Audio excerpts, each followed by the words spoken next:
Last week, we learned about the victims and discovery of their bodies. Today, we meet the serial killer.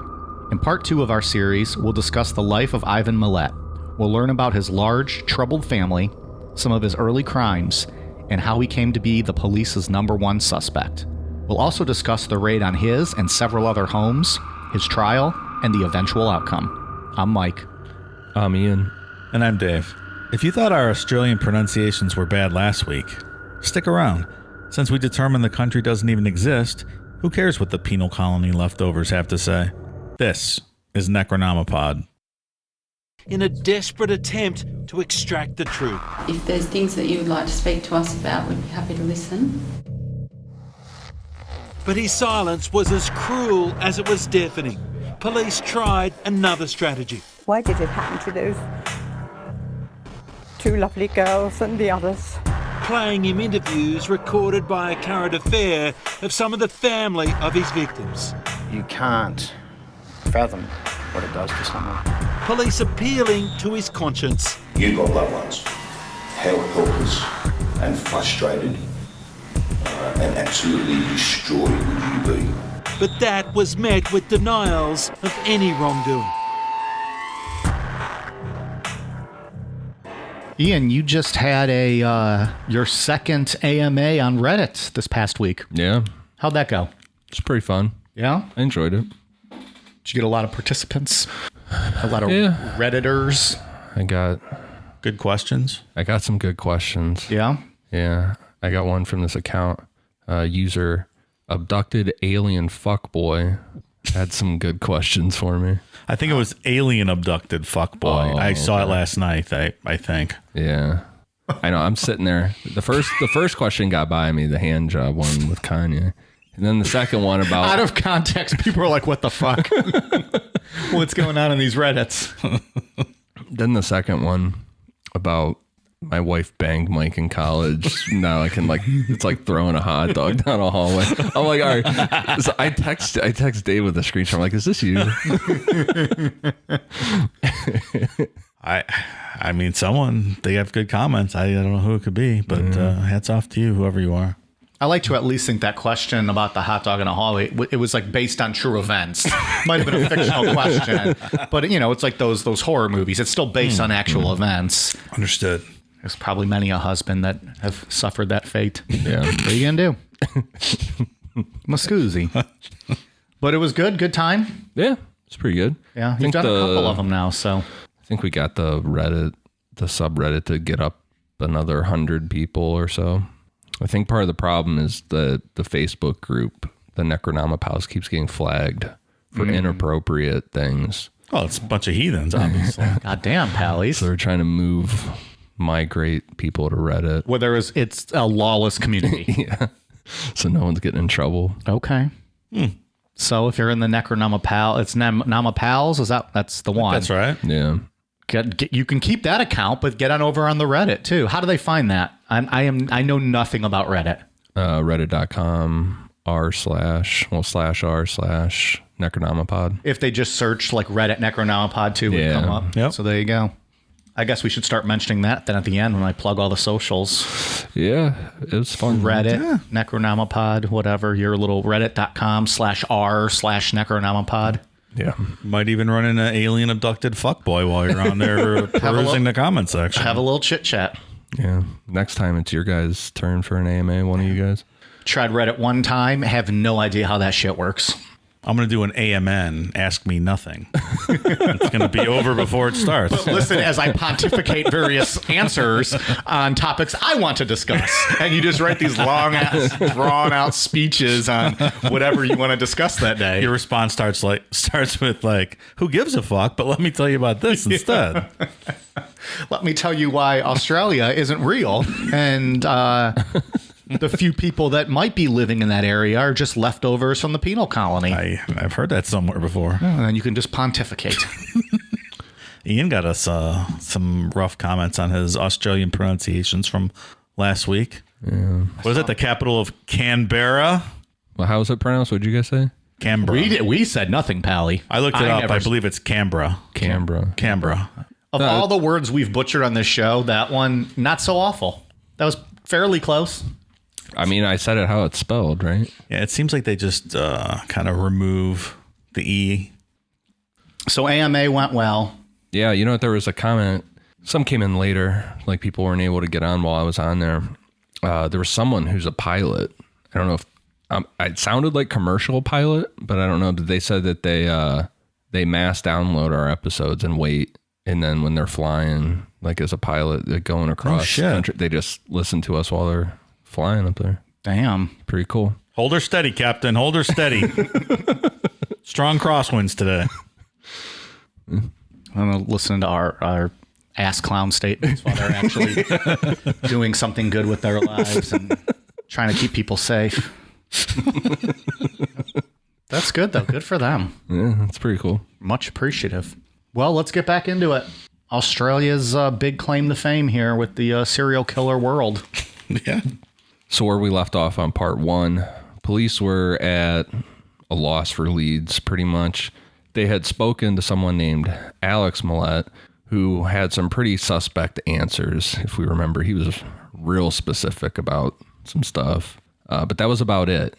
Then a guy named Paul Onions saw a news report about a serial killer in Australia, and the details sounded really familiar to him, like pretty close to something that happened to him in the same area, enough for him to contact police. So he kept his eyes peeled and made the call to the police.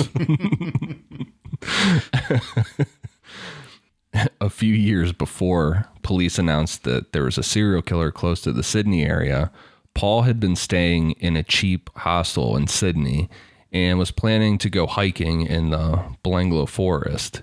He was pretty low on money, so on January 25th, 1990, he decided to resort to hitchhiking along the Hume Highway, headed towards the Belanglo Forest.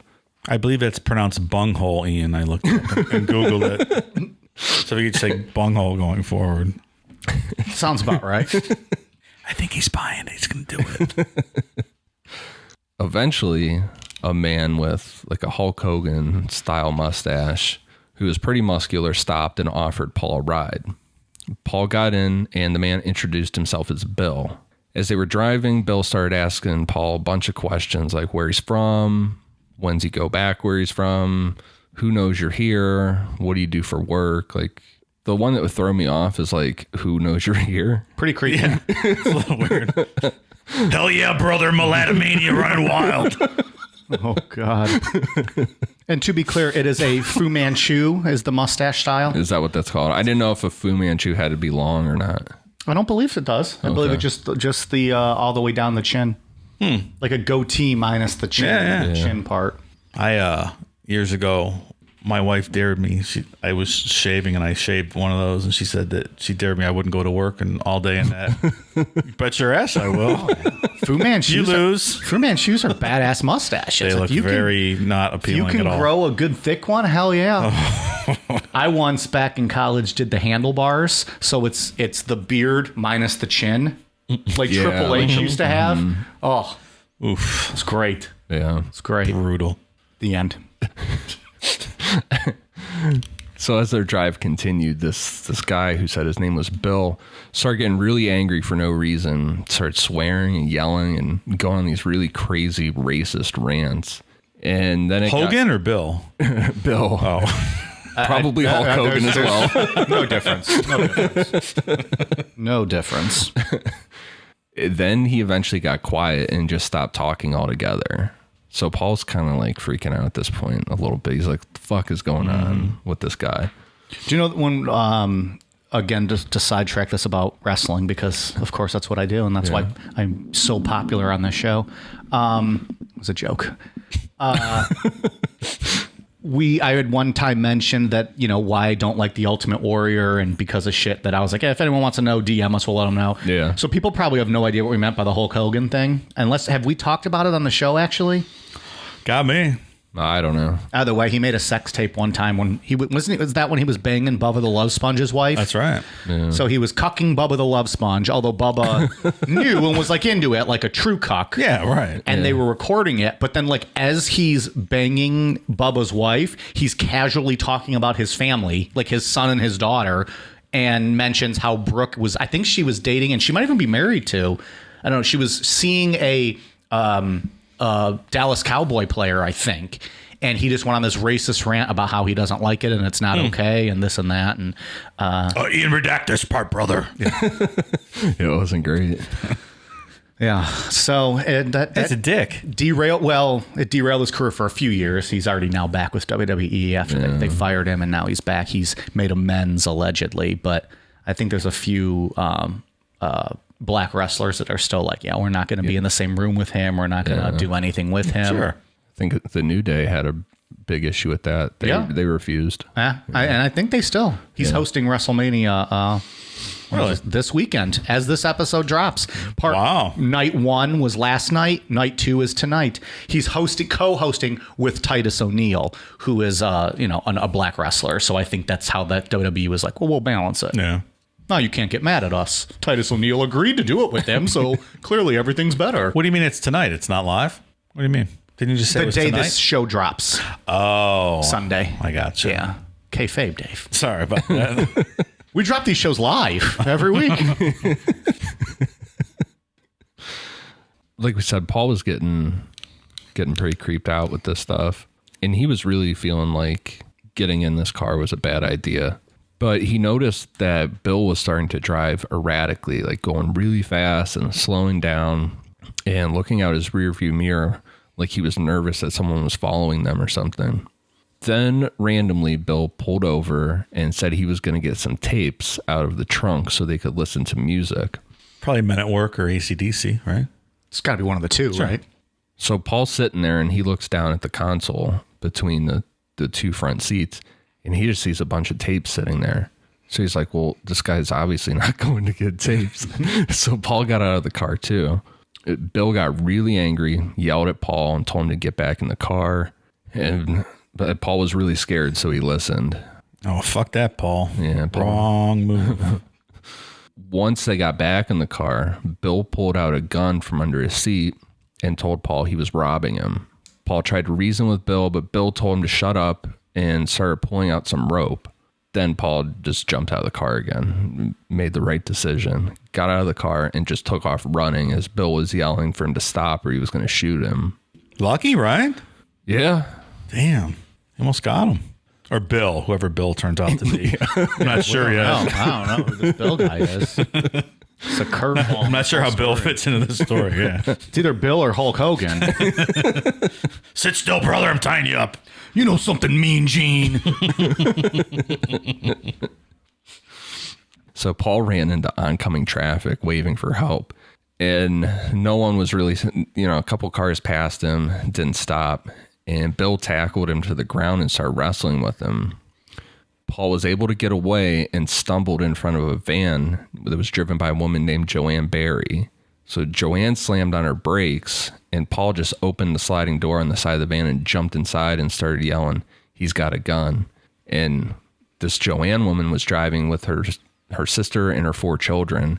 So she freaked out and just took off, just started driving away.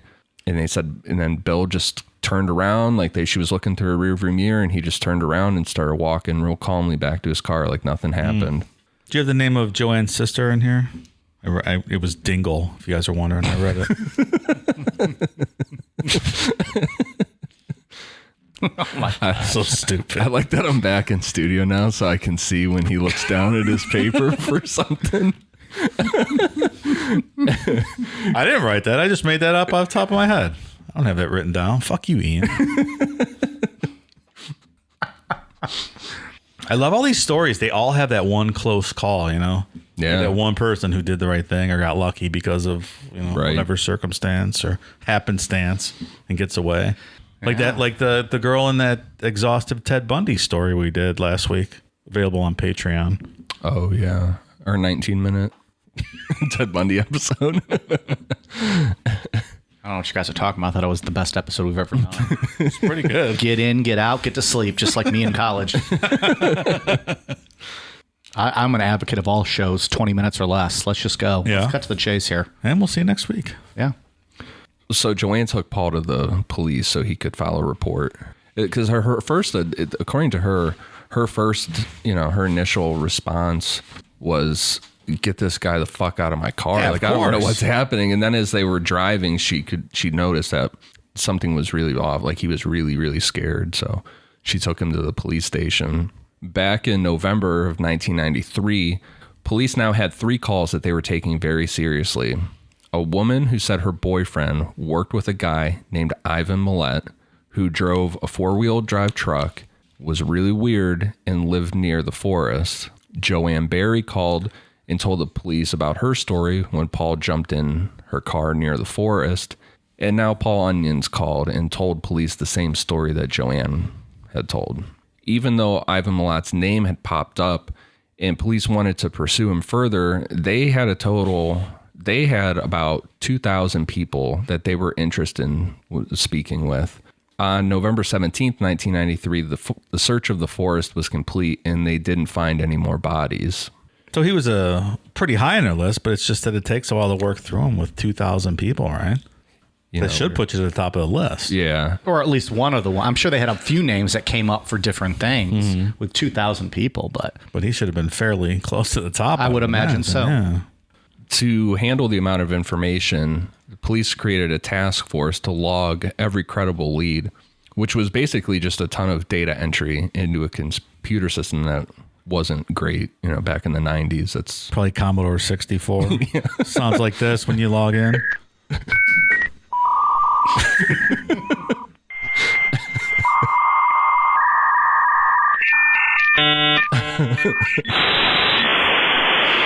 Well, does your guys' internet not do that? It's like when I'd be on like AOL Instant Messenger back in the day. Oh, yeah. And my mom would just like pick up the phone and start button mashing it to get me off the internet. I'm like, why are you doing this to me? I'm trying to... Let me pass, man. Leave me alone. Back when no one had the second phone line yet, it was all just that. Oh, jeez. Like, I'm trying to put passive aggressive away messages on my AOL Instant Messenger for girls. Quit fucking kicking me some off. Dashboard lyrics put up in there. Oh, that's funny.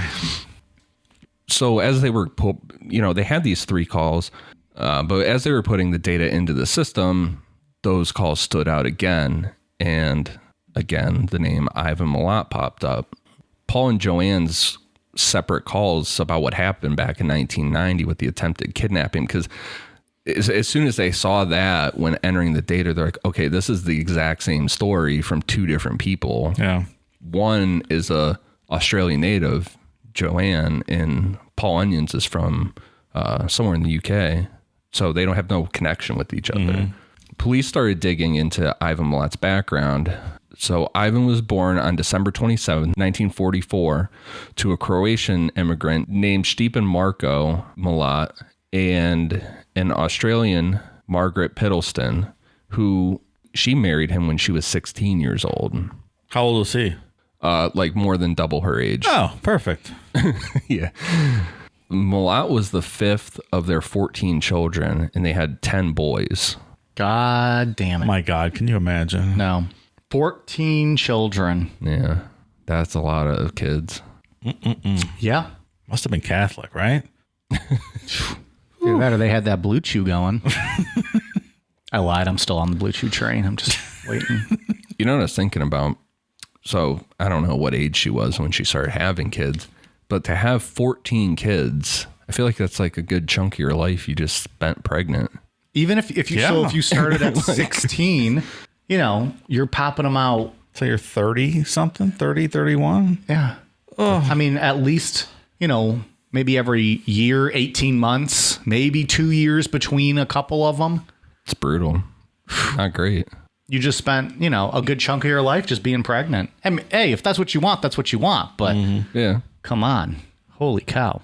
It's too much, Mike. It's too much. It's too much for me. I don't think I'd want 14 kids. No. And 10 boys. It's a lot. Whew. The aggressiveness in that house. Yeah, look where we're at. As far as abuse went, it's nothing like any other serial killers we talked about. From what I read, it was just kind of your standard for the time, getting your ass smacked if you did something. Like, it wasn't crazy excessive. Abusive. Yeah. All 10 of the Milat boys were well known to local police, like straight up heathens that were always breaking the law, not just fucking around breaking some windows and stuff. They were stealing cars, doing all kind of shit. By 17, Ivan was in a juvenile detention for theft. And at 19, he was involved in a break-in to a retail store. In 1964, he was sentenced to 18 months for a breaking and entering. And a month after his release, he was arrested for driving a stolen car and sentenced to 2 years hard labor. Then in September of 1967, at 22, he was sentenced to 3 years for theft. I like how they give hard labor over there. What is that? Like breaking up rocks on a chain gang kind of thing? That's what I think. Oh, awful. Straight up crime family, right? Yeah. Yeah. But I guess when you're from the penal colony, like everyone's from a crime family somewhere, right? If you trace far back enough. It all traces back. When they were going through Ivan's record, there was something that really stood out to police. In 1971, Ivan Milat picked up 2 women who were hitchhiking from Liverpool to Melbourne, and he raped one of them. Both of these women testified that Milat had a large knife with rope to tie them up. Milat was acquitted of this crime based on his lawyer saying that the 2 women were lesbians and in a relationship with each other, so it didn't make sense for Milat to rape one of them. I don't even remotely understand how a judge went for this, but Milat was acquitted based on that. I'm not sure I understand what that means at all. But okay. Australia. Yeah. Just try to wrap your head around that. Now that's crazy. That's a bad one. It doesn't, like, I was trying to think about it more like today when I was reading it. I'm like, so you can't rape someone based on their sexual preferences? Like, it's not possible to do that? According to this judge. Yeah, and the judge. According to this judge.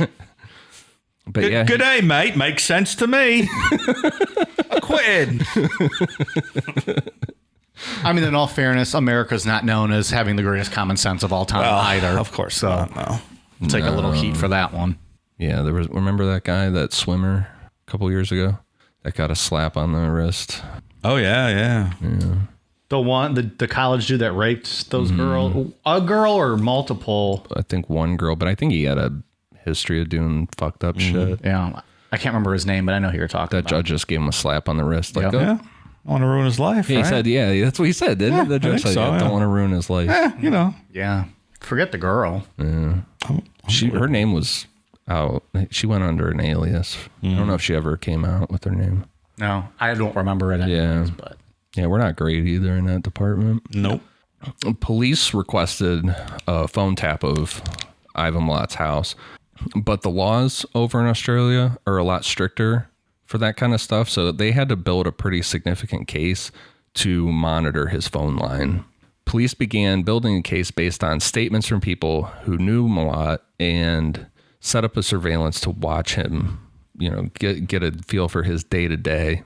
They also brought back Dr. Rod Milton, who we talked about in part 1, who did the profile, as well as a guy named Dr.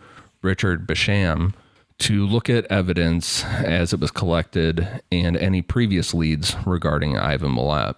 The doctors looked at all the information, and one thing stood out to them, and it was the statement from Ivan's brother, Alex. This led Dr. Milton back to his original theory that there could be 2 killers involved, and there was a good chance that they could be brothers. So police started to focus not just on Ivan, but his brothers as well. Seems like a good course of action at this point, I guess.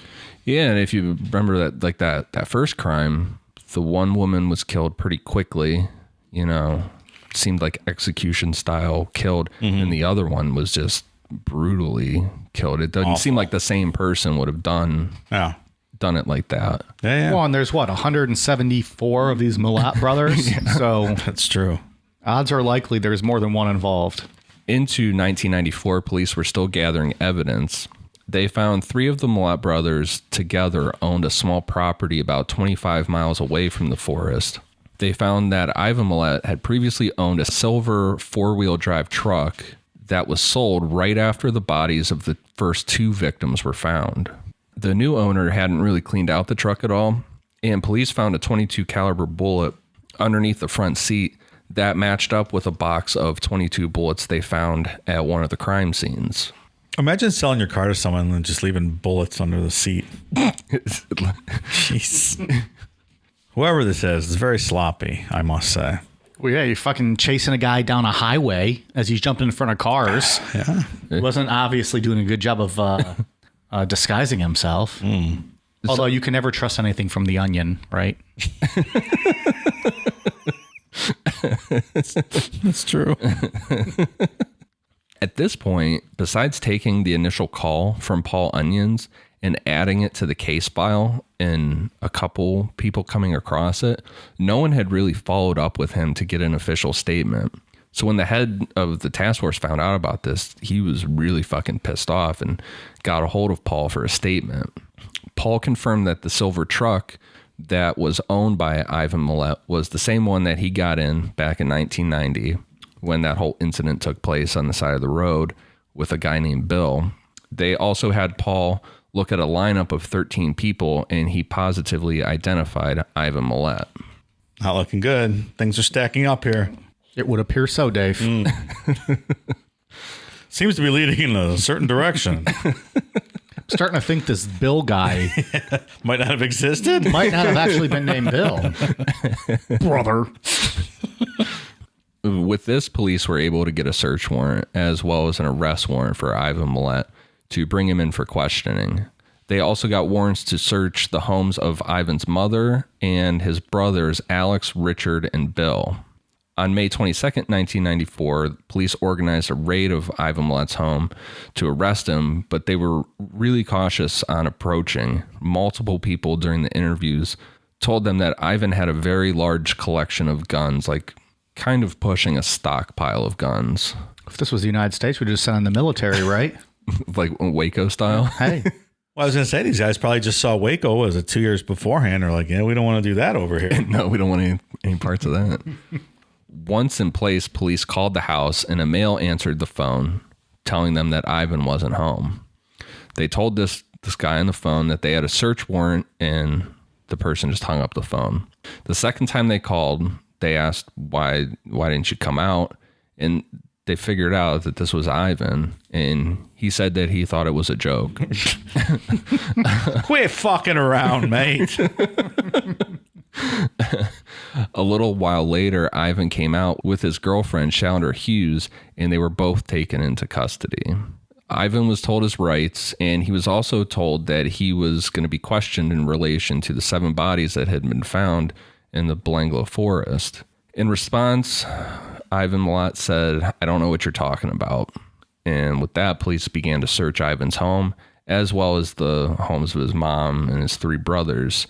They did this all at the same time, basically, so no one would get tipped off and try to hide or destroy evidence. Well, that's smart. Oh, yeah. Dealing with a crime family, you got to take measures. Get them all at once. Get them all at once. When he told him his rights was one of his rights to get a Foster's in his prison cell once a day. Just curious. It should be, right? You're entitled to 1 Foster's a day. Yeah. It comes like with your lunch tray. Right, that's what I'm thinking. You think it's one of those big barrel cans? Is that how they do it? I hope so. Yeah. That's the one that's like the really weird ounce, right? Like it's some off number of ounces. It's like something 0.5, I think. 30 is 30 something, right? Is that what it is? 30 something ounces. Something weird. Yeah. They love it over there. I can't drink it. It's not so good. They can't stop talking about it. I don't know why they love it so much. It's not that great. It's literally their word for beer, right? I've heard that somewhere. Yeah. Okay. Well, you do you, people. We'll be right back. The first item they found in Ivan's house was a postcard. He was asked who it was from, and he said it was a friend of his in New Zealand. It began with the words, "Hi, Bill." Ivan was asked if he was also known as Bill, and he said, no, it must have been a mistake. This Bill thing's interesting. When a bullet was found in one of the bedrooms, police asked Ivan if he owned any guns, to which he said that he didn't. When asked about the bullet, he said it was left from when he went shooting with his brother. In the second bedroom, 2 sleeping bags were found in a wardrobe, which were later identified as belonging to Simone Schmidl and Deborah Everest. If we remember, those are 2 of the victims that were found from last week. seems pretty conclusive now. Yeah. To me, I don't know. Starting to think there might be a case here. In one of the other bedrooms, a bag was found containing several personal items, which ended up being the bag that Ivan took to work. In this bag was a Bowie-style 12-inch knife, and in the same bedroom was an owner's manual for a Ruger 22 caliber rifle, which was used in most of the crimes from last week. And when this was presented to Ivan, he refused to answer anything about the manual being found. There was a photo album that contained a photograph of Ivan on a Harley-Davidson motorcycle with a holster, and in that holster was a gun that looked a lot like a Colt 45 handgun, and it's the same type of gun that Paul Onions described. A box of 45 ammunition was later found in Ivan's bedroom.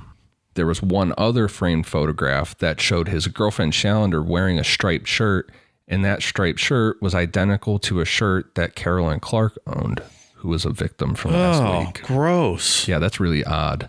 Yeah, really odd. Pretty fucked up. Unless she didn't know, and he gave it to her as a gift. Like, Gary Ridgway would do that. He would give his wife jewelry and stuff from I his remember victims. that. Yeah. He'd give it to her as presents. Like, oh, yeah, I bought you this. All right, I could see the jewelry, but a shirt like that? Even still, all of it. Man, it's dark. On a rack of shelving in the garage, police found a nylon sleeping bag cover with a tent inside.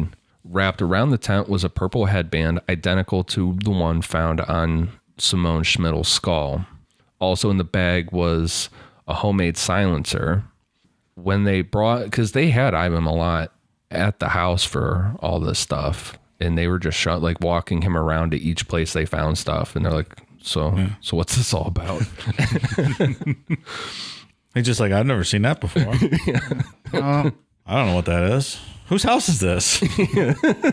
I'm Bill. Why do you keep calling me Ivan? Do you think in Australia, Bill is just the nickname for Ivan? That's what I'm going to start telling myself. I think I like that. Yeah. Could be William to Bill. It's just Ivan. Oh, no, it's just Bill. I'm going to make that a thing. So they took him inside the garage and they asked him about that bag, and he said that he had never seen it before. What? What is my this? Who left this here? The ceiling of the garage had a door which went into an attic. Nothing was found until they removed the insulation, and inside one of the walls was a plastic bag that contained gun parts for a Ruger 22 rifle. This guy literally kept every piece of imaginable evidence. Yeah. That is, No favors. Did himself no favors. no. Fuck, if this was John Wayne Gacy, that attic would have just been bodies, right? Cement Well, paved that's over true. them all, or poured over it all. And So at this point, they took him from the house into the police station where he was questioned. They recorded the entire interview both on video and audio tape, and the whole time Ivan was uncooperative. He wouldn't answer anything. They only interviewed him for about an hour, and Ivan was charged with the robbery and attempted murder of Paul Onions. Back at his house, they continued to search. They found electrical tape, cable ties, and a bag of yellow and blue ropes that were similar to ones found at the crime scenes. After they did a more thorough search inside a bedroom wardrobe, they found another part of a Ruger rifle that was found hidden inside a leather work boot. More camping and cooking equipment was found in the kitchen, which belonged to Simone Schmidl. My goodness. As police progressed, more items were found. A camera, which was Carolyn Clark's, and a water bottle, which had a scratched area on it like it had been erased. And later, under UV light analysis, the name Simi could be clearly seen, which is for Simone Schmidl. Like, this guy left nothing. And it's all... Like weird stuff. Yeah, like, why would you want to keep all this camping A stuff? shirt, yeah, tent. it's very odd. At the other locations, they found more evidence at the brothers' houses. At his mother's house, they found tons of guns, ammunition. Nearly all the camping gear belonging to victims was found in the raids. Like, between the three brothers' houses and his mother, they were pretty much able to piece together every bit of evidence. No kidding. In the house of his mother, police found a long curved cavalry sword, which was proved to be the sword that beheaded Anja Habstead, which she was the last victim found. At this point, are we thinking the mom, the girlfriend, anyone's aware of it? Maybe not the mom. I don't know. The way that they kind of seem in my head is like they probably all just told their mom to shut the fuck up. That's what they kind of seem like to me. Is she just sat back quietly while they all just did whatever they wanted? Maybe. I don't know. Yeah, I think I agree with that. What about the girlfriend? I'd say it's probably like a 50-50. Okay. Maybe a little more than 50-50. Who was the wife we always talk about? Was it Jerry Brudo's wife? Yeah. That was just completely ignorant to the fact that there was bodies hanging in her garage. Like the nipple mounted the nipple on the fireplace or whatever it was. Yeah, he told her it was a paperweight. She's That's like, right, paperweight. all right. Willful blindness, right? I guess so. That the John Wayne Gacy's wife, he had bodies in the garage at times. He just told her like she wasn't allowed out there. That was his room. There's another case we'll get into later with a locked room that the guy's wife wasn't allowed in. That should be like red flag number one. Right. If there's a room in your house that you're not allowed in, Yeah, it's locked. Might have a slight decay smell coming from it. Maybe go ahead and check that one out. Police also ran ballistic evidence on the fired bullet cases from the crime scenes, and several of the bullets found at Ivan's house matched the Ruger 22 rifle that was found at his home. So Ivan Milat was charged with the murders of the 7 backpackers and was set to stand trial. At a bail hearing several weeks later, Ivan dismissed his lawyer after being advised by his counsel to plead guilty. Incidentally, this was the same lawyer that won him an acquittal back in that 1971 rape trial. Maybe you should stick with that guy. Yeah, somehow that guy pulled off some like crazy last shit. time. His trial started on March 26, 1996, and it lasted 15 weeks due to all the evidence that needed to be presented. In closing arguments, the prosecution told the jury how Ivan Milat was just completely arrogant and believing that he would just keep getting away with this stuff. He, got away with the attack on Paul Onions and the abduction and murder of 7 people. He got away with that rape back in 1971.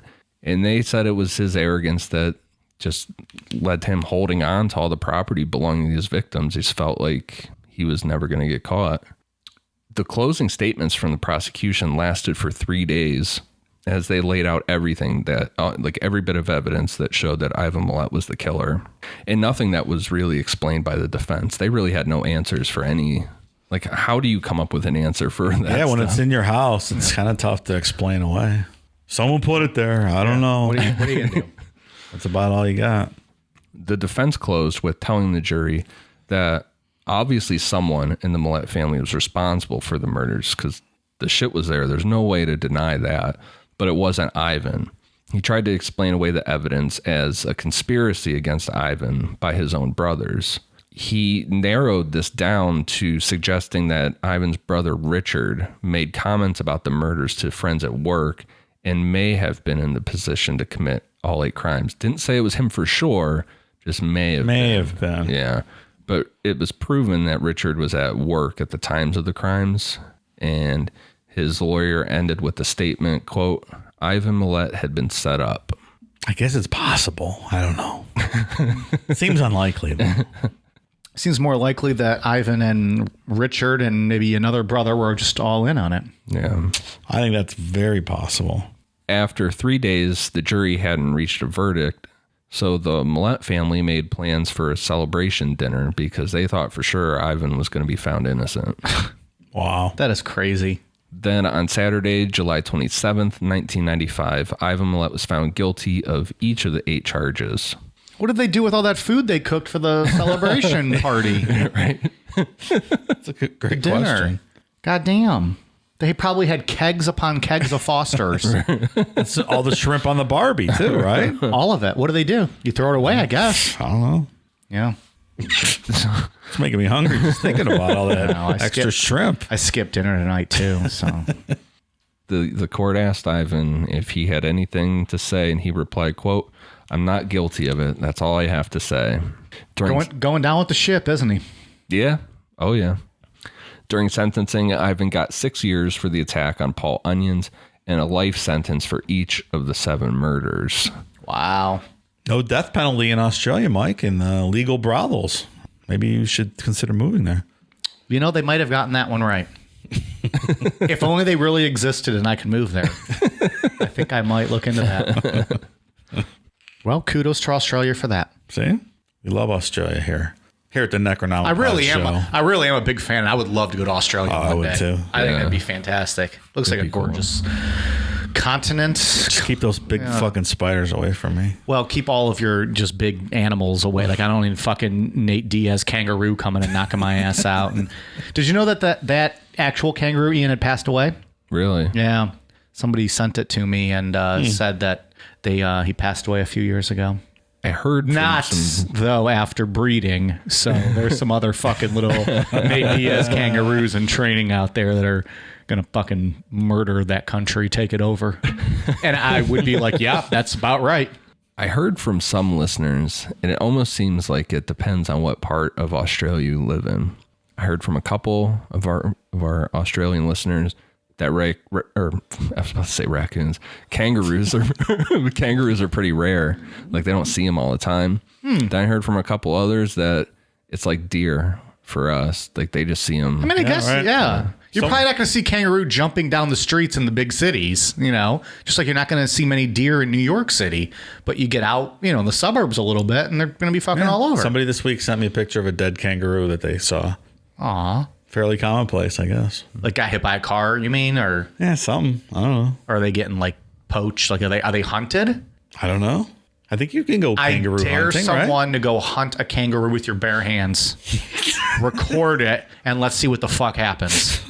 I'm pretty sure like a large kangaroo could probably fucking kill you, right? Like it could fuck you up pretty good. I would think so. Yeah. I go back to that one photo. Yeah. I am not getting anywhere close to that fucking kid who's bowing up like in that picture. Yeah. Hell no.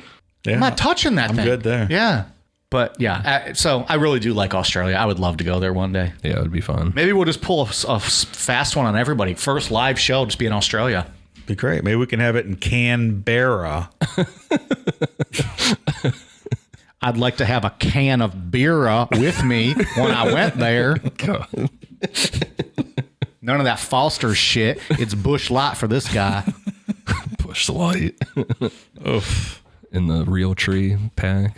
The real tree 30 pack. Like the is that like the hunting the camo camo with like the bright orange bush on it. Jesus Christ. Be more fucking hillbilly, Bush. Be more hillbilly. No, I bought Bush Light. In college occasionally to have it. Back then it was just scraping pennies together. One time in recent years I bought a case of Bush because one like pack was going to have like a winning ticket to a Daytona 500. And I was like, well, fuck, I got to try.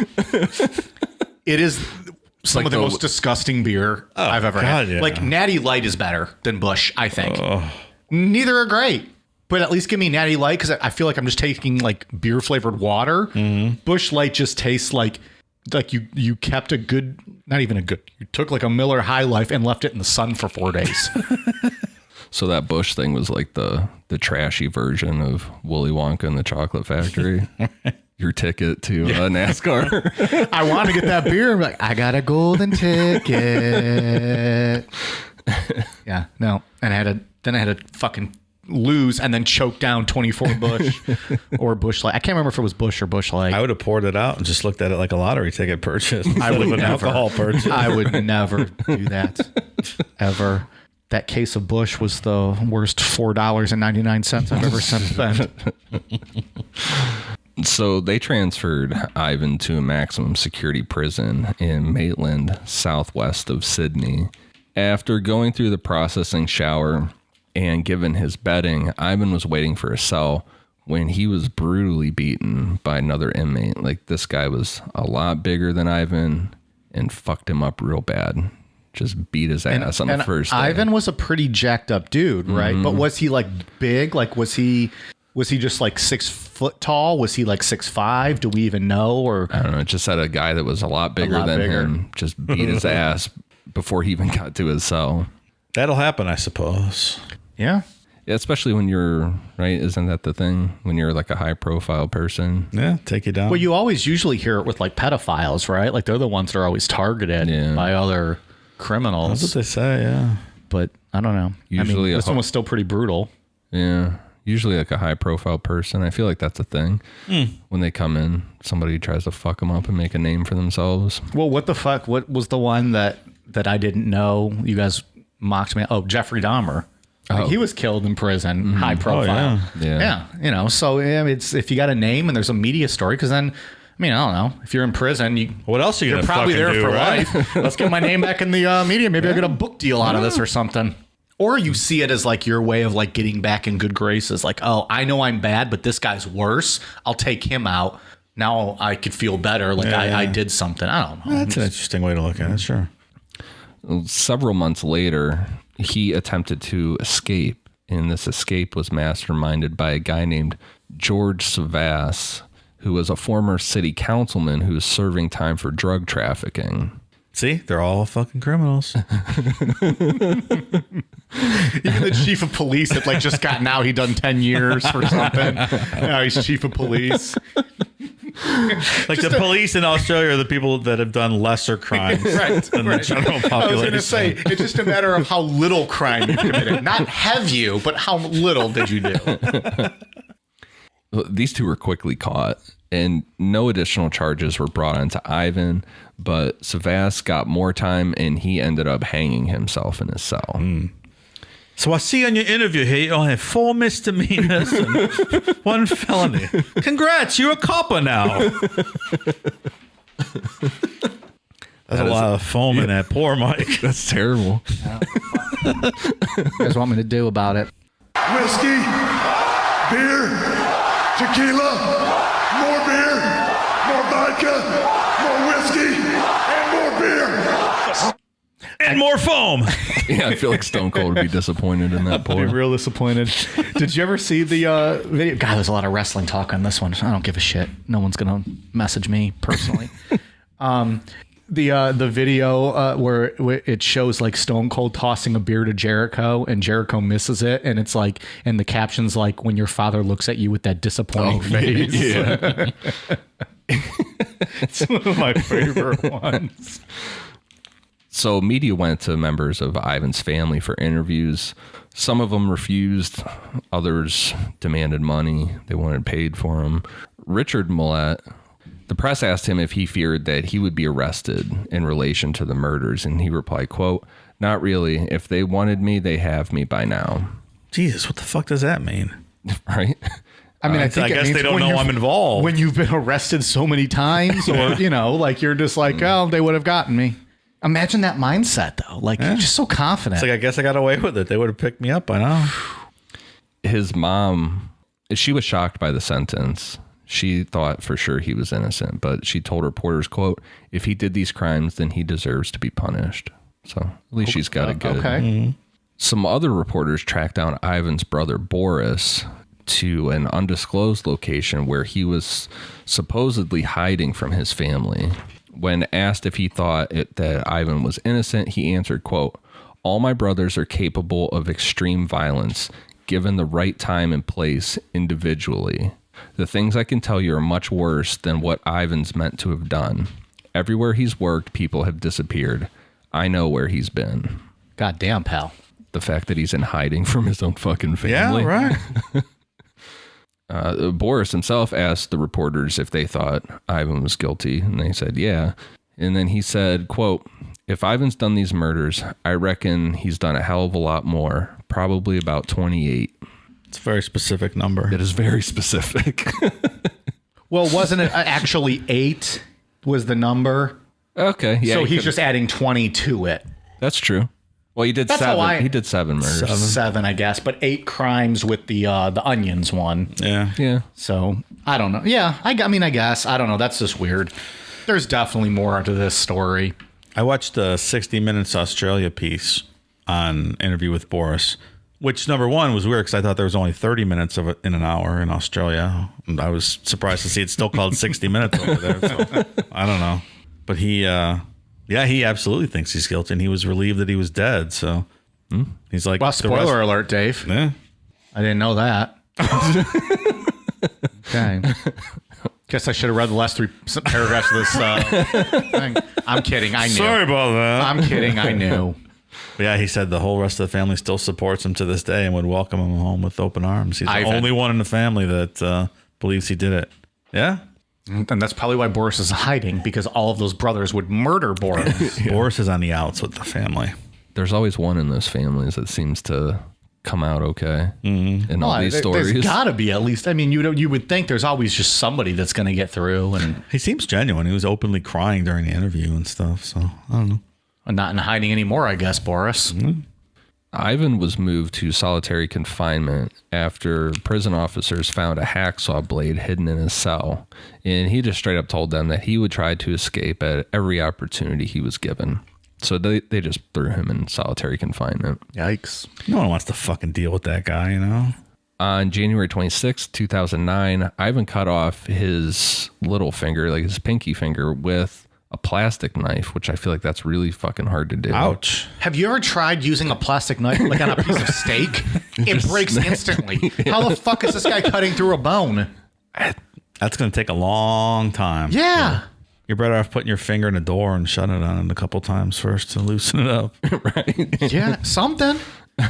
Fucking plastic knife? How is that? I don't even understand how it works. I don't know. Like every time I try to use plastic utensils, I end up snapping. Yeah. Right. And then you got to worry about each bite. You take shards of plastic getting in your mouth. Yeah. It's an ordeal. Well, his idea with this was that he was going to mail his finger to the High Court of Australia to force them into giving him an appeal. Are they in Canberra? Yeah, they basically told him to fuck himself. Like they didn't even acknowledge this. Get fucked, Ivan. I was going to say the exact quote was "Get fucked, asshole." He was taken to the hospital under high security and was returned to prison the next day after doctors decided that surgery wasn't possible. Then they called him Old Ivan Nine Fingers after that.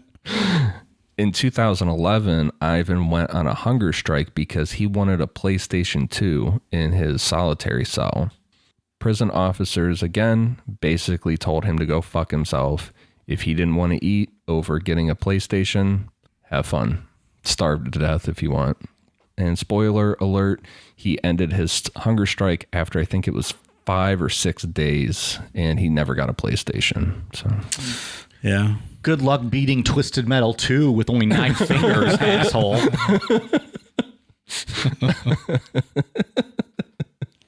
Twisted Metal is probably my all-time favorite video game. Yeah, good game. I used to love some Twisted Metal. My hunger strike would last like 2 hours. Yeah.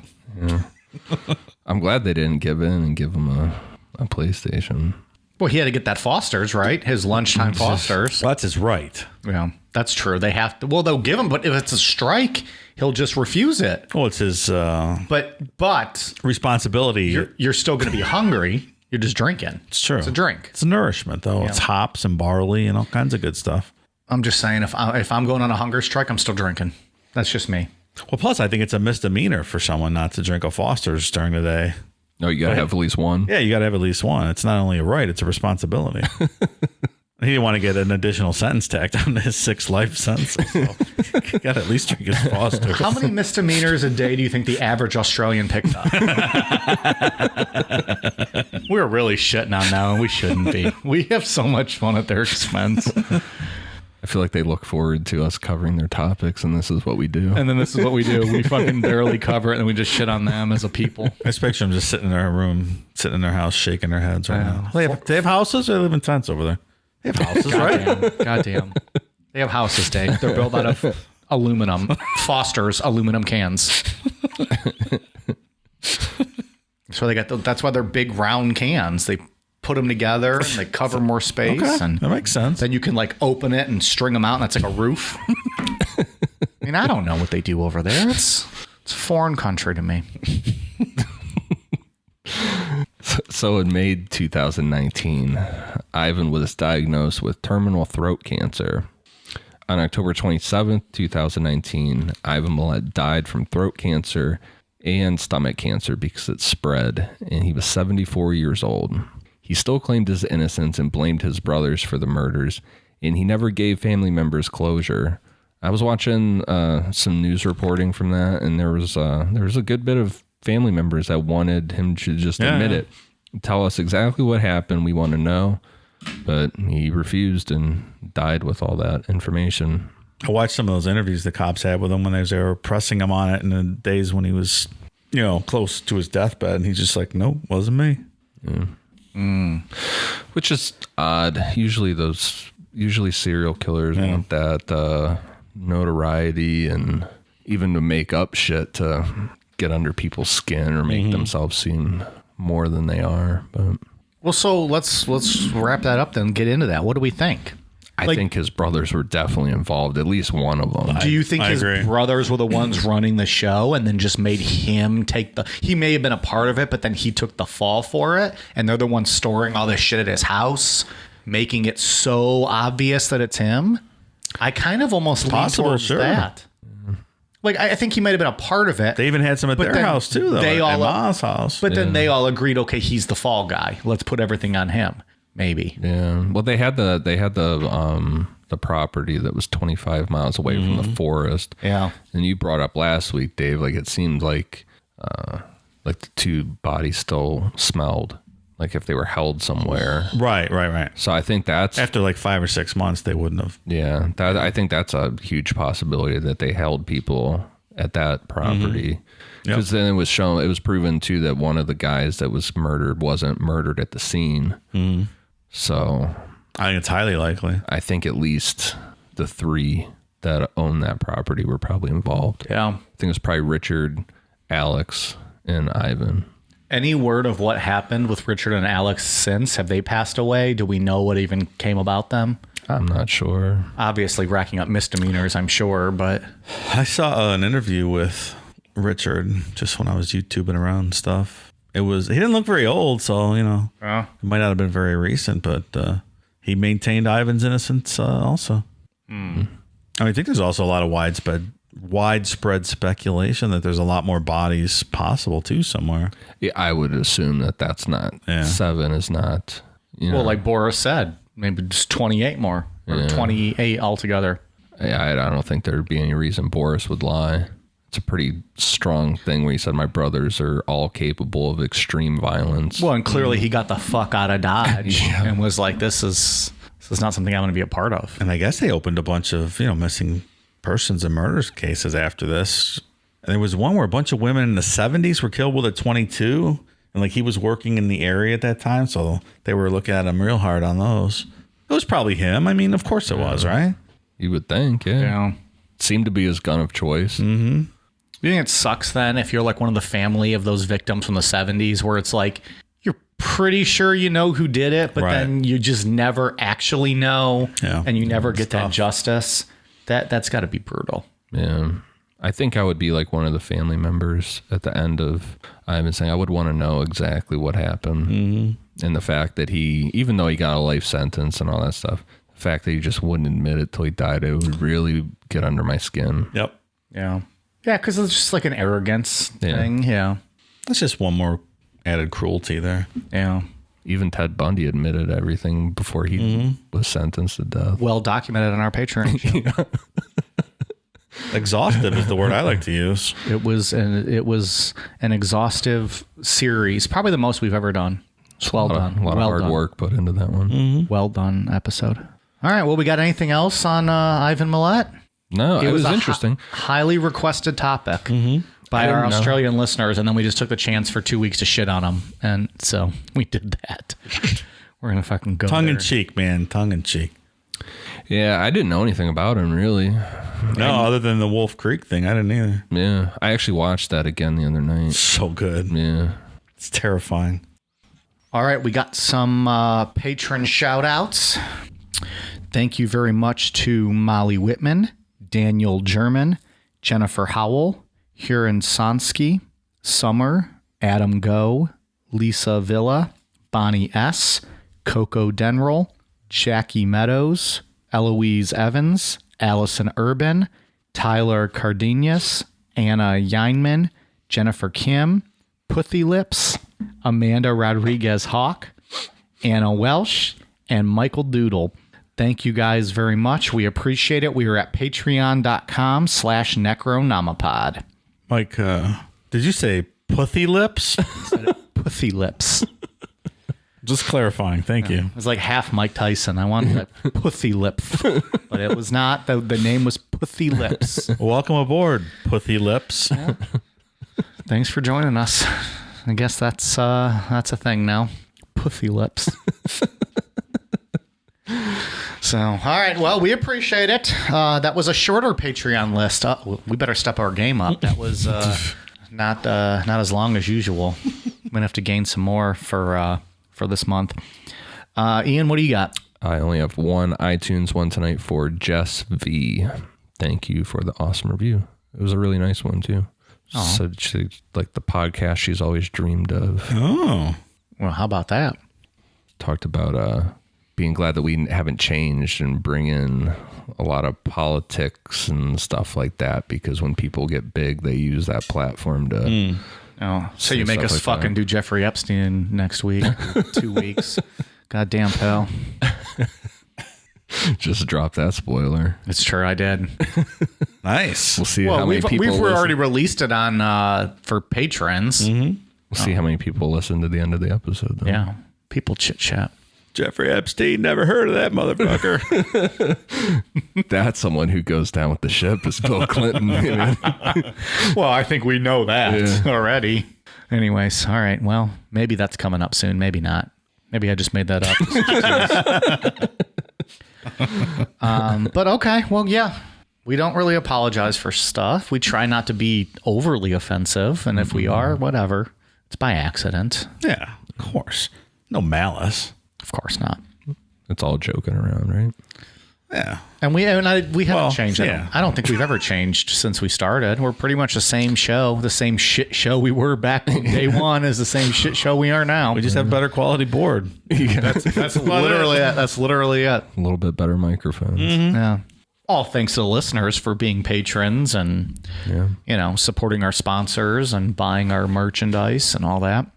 Dave, you got anything else? Nah, I got nothing. That is it. All right. Swig of beer. Whiskey, beer, tequila, more beer, more vodka, more whiskey, and more beer. Pumps me up every time. Fucking love it. I got to go find that actual promo and listen to the whole thing. We are on patreon.com/Necronomipod. Our merchandise is amazon.com. Search Necronomipod. Twitter, Instagram, Facebook, YouTube, Reddit, Necronomipod. Go check that all out. You can go back and read Ian's AMA. That's all still, because it's all posted up there, right? Yeah, the first one is too, isn't it? So it's almost just like a chat room, like forum type thing, and people can go back and click what other people have said in the past. And yeah. Are you going to check like indefinitely? Maybe if alien abducted fuckboy had a question like the next couple of days, will you be responding? I might take a look. We'll see. Wow, here we go. Maybe alien abducted fuckboy should start his own thread. Yes, that'd be good. Maybe he will. Share your alien abduction stories here with me. Here's mine. Fuckboy spelled with an I. Well, is there any other way to spell fuckboy? It was so ridiculous. I could have did FUCCC BOI. Yeah, there you go.